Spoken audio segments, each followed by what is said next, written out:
ஒரு குழம்போட பேரை கேட்டாலே நாக்கில் எச்சில் ஊறும்னா அது கண்டிப்பாக கருவாடு குழம்பாக தான் இருக்கும். இன்றைக்கி காரா கருவாடை வச்சு ஒரு அருமையான கருவாட்டு குழம்பு எப்படி செய்கிறதுன்னு பார்க்கலாமா?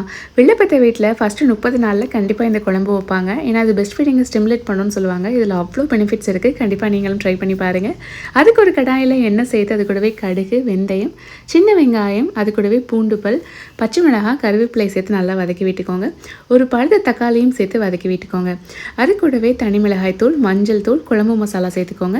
குழம்பு மசாலா இல்லாதவங்க என்னென்ன சேர்க்கலாம்னு டிஸ்கிரிப்ஷனில் இருக்குது, கண்டிப்பாக செக் பண்ணி பாருங்கள். 2 லெமன் சைஸ்க்கு புளியை கரைச்சி அதையும் அது கூட சேர்த்து நல்லா கலந்து விட்டுக்கோங்க. 250 கிராம் காரா கருவாடை நல்லா தோல்லாம் உரிச்சிட்டு சுத்தம் பண்ணி வச்சுக்கோங்க. குழம்பு நல்லா ஒரு கொதி வந்ததுக்கப்புறம் கருவாடை ஆட் பண்ணிக்கோங்க. அப்போ தான் குழம்பு நல்லா வாசமாக இருக்கும். இப்போ மீடியம் ஃப்ளேம்லேயே ஒரு 10 நிமிஷம் மூடி போட்டு வச்சிங்கன்னா கருவாடை நல்லா வெந்துடும். அதோட சாறுலாம் நல்லா குழம்புல இறங்கிடும். ஓப்பன் பேன்லேயே எண்ணெய் பிரிஞ்சு வர வரைக்கும் வச்சுருந்தீங்கன்னா ஒரு அருமையான கருவாட்டு குழம்பு ரெடி. இது உப்பு கருவாடுங்கிறதுனால நான் உப்பு ஆட் பண்ணலை.